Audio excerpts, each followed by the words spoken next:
Pero na-realize ko din sa dulo na baka karma lang din to kasi. Tinake ko yun as karma kasi parang ang dami kong kasalanan sa kanya before pa mangyari yun.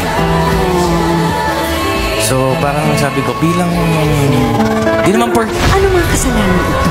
Ang dami niya nahuli sa akin. Ilang ba yung nahuli mo? Lagpas sa dalig. Alam niya, nahuli niya ako.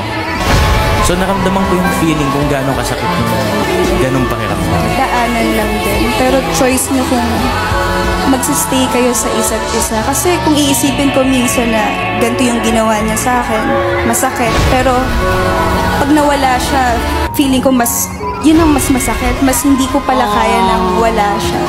So, talagang tatanggapin mo sa tao yung flaws. Sa akin kasi,